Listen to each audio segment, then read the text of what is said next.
I firmly believe whoever has the best midfield in this World Cup, out of every single team, whoever has the best midfield is going to win this World Cup. Purely because, and I'm not saying that you can get away with having a crap defence, crap goalkeeper and a crap forwards, but you don't necessarily have to have the most world-class forwards and defence and such like that.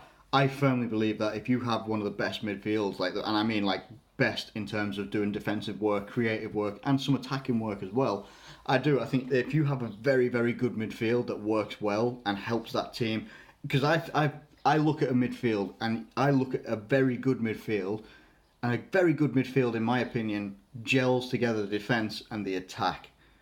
They are the glue between the two. If your midfield doesn't work very well, or it's not working hard enough, the defence can be exposed and the attackers can be left starved of any options, of any feeding. They're not going to get anything. And I'm not just saying this as a reactionary sort of thing to the Croatia game last night against Argentina, where you've got the Argentinian team have great forwards, brilliant forward players in their own right. Lionel Messi, one of my favourite players of all time, just personally. Higuain, you got Aguero, you've got Di Maria, who can be good and was amazing at one point. I think he got into the team of the season or the team of the Champions League or something like that back when he was with Real Madrid. Obviously that was some time ago now. You know, they've got brilliant forward players. They've got some that have been left at home as well, likes of Icardi is the one that would come to mind for me, who is a brilliant goal scorer, young lad, captain for his club, and he didn't get taken along. I would have taken him. They've got Dybala, who's barely even shown in this World Cup from what I can see. Higuain's not starting. And I'll talk a little bit about Argentina and how I would have set up if I was Argentina and I've got that sort of talent.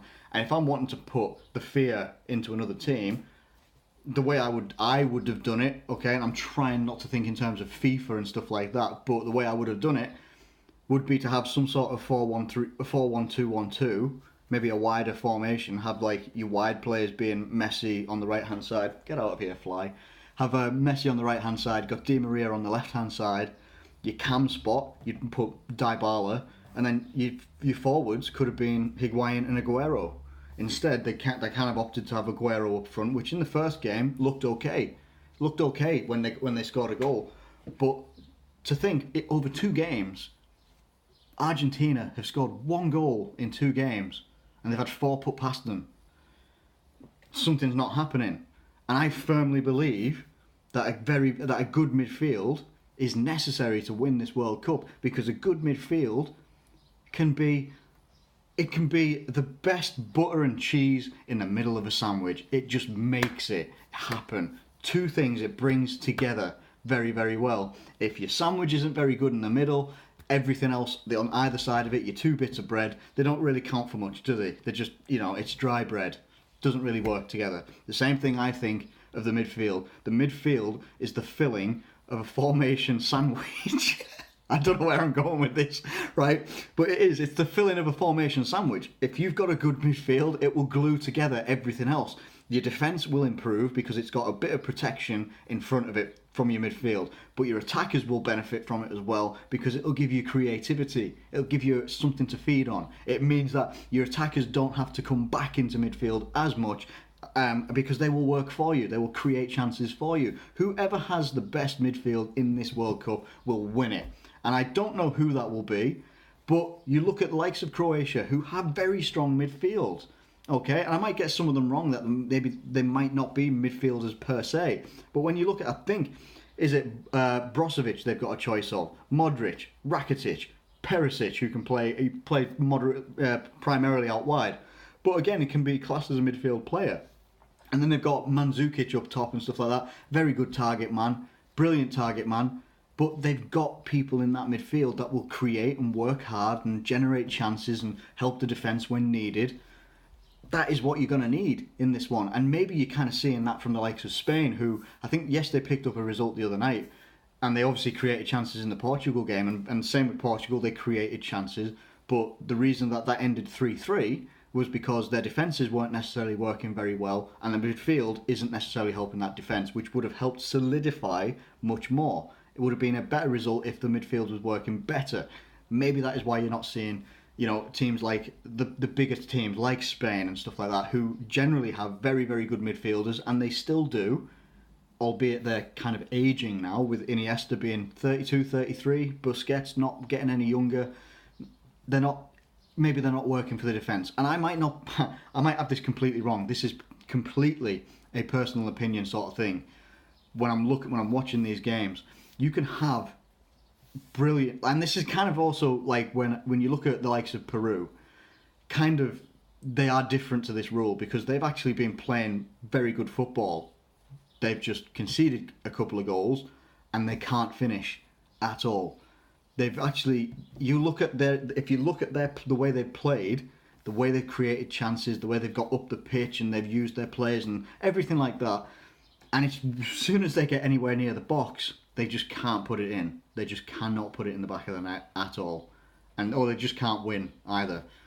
And it's sad to see sometimes, really, because then you think, man, they've been playing so well. They've played some good football. They just can't put it in the back of the net. And it is sad. But this is where I think, I said in a video, I think maybe the other day, I can't remember whether it was the other day or not, I do believe there is going to be a big team not make it out of the group stages. There's potential for there not to be a couple. Germany haven't won. They lost their first game. They haven't played another one since. I think maybe they play on maybe Monday or Tuesday, something like that, whenever they play. Obviously, Argentina, in my opinion, they look like they're going out hard, and you're going to see a lot of their players. A lot of their players are not getting any younger. Messi, I think next time it comes around to a World Cup, he would be 34. Higuain, such like that. I think even Aguero would be 33, 34. They're going to have a complete revamp of their entire system and of their forward players. They're going to have to give more prominent roles to the likes of Icardi, to the likes of Dybala. They're going to have to give these guys roles. But in my opinion, that won't matter with a team like Argentina because their defence is terrible. Even with a Premier League winner in Otamendi, can't do it by himself. But if he's not partnered up right with someone else who complements his style of defending, it's not going to work anyway. Their fullbacks, I only know Tagliafico because he had an inform on FIFA, but again, didn't seem to work very well. Right back didn't seem to work very well. Midfield, I can't even name them. Mascherano, did he play in the midfield or did he play in defence? I think he played in midfield, but other than that, I think he got a yellow card. That's all I remember. They haven't got really the players of note, and obviously people will say Willy Caballero, and it's like, it's a mistake. It really is. It's a bad mistake to make, but he made it, and he's got to live with it. But at the end of the day, if you haven't got a good defence and you haven't got a good midfield that can bring everything together, it's not going to work. And Argentina most likely will be out. That's just my opinion. You'll see Messi exit. That's it. And obviously people are still saying, is it all about Ronaldo versus Messi? It's like, until they actually come up against each other, it's not about Ronaldo versus Messi for me, and they won't come up against each other. I would be hard pushed to say that. I think Argentina are having like England's World Cup 2014. That is what is happening to Argentina right now. I think they've drawn one, and they've lost this one. They've got potential to lose the last game that they're going to come up against. I can't remember who it is. On paper, it's a weaker team, but on paper means nothing in this tournament when you've got the likes of Mexico, who I don't think many people gave a chance, beating the world champions. Unbelievable stuff. Brazil haven't looked very good, but they picked up a result. Did they pick up a result or did they draw? Can't remember. No, they drew. Coutinho scored and then somebody else scored for the other team. Yeah, they drew. Brazil have still got to do some work as well, so there's still potential there for Brazil to slip up. France, they've been pulling out results somehow. They have been pulling out results somehow, and but I do think there's more than one chance of. There's definitely going to be one big team go out, and I think that's going to be Argentina, which I think people were thinking, it's going to be Messi led and everything like that. And I'm a massive fan of Messi. I really am. Just as like on a neutral basis, I'm a fan of the way he plays. But they're going to go out, most definitely. Barring an absolute miracle, they're going out, definitely, in my opinion. If Germany don't pull it together in the next game, they could be going out as well, which would probably be a bit of a shock. And maybe teaches them a lesson of, when you've had good goalkeepers doing stuff for you, and I'm not saying it's all down to Neuer getting beaten at his near post, But when you've had other goalkeepers playing in that national team and then you bring him back in, who hasn't played all season, as far as I'm aware, he's been getting his fitness up since like April. You've got to keep faith with your goalkeepers just because it's Manuel Neuer. And there was actually people online saying, I know I'm going off on some tangents here, but there's people online saying, oh, in Germany it'd be unthinkable to not start Neuer if he's fit. It's like, I know that everybody knows that Neuer is world class, but if anybody who hasn't played in over a year or just about a year, whatever, they're not going to be fresh straight away. You've got to go with the people that you've kept faith with to actually get you qualified and everything like that. So I think that's a mistake on their part as well. I just think, do England have a chance? Possibly. Like, of going further, I don't mean winning it. No way. We have a good midfield on its day. We don't have a consistently good midfield. I just personally think, and I don't know what any of you guys think out there, I do think firmly whoever has the best midfield is going to win this World Cup, and it's going to be a key part of it. Obviously, having some good forwards will do you well, as Portugal are finding out with having Ronaldo, probably right now the world's best player. As much as it begrudges me to say it, it does, but he is right now the world's best player.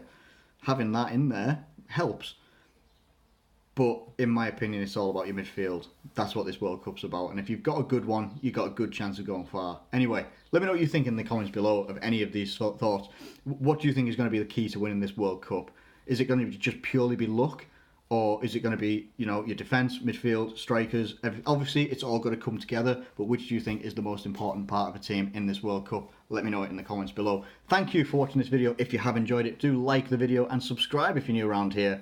And I will catch you later.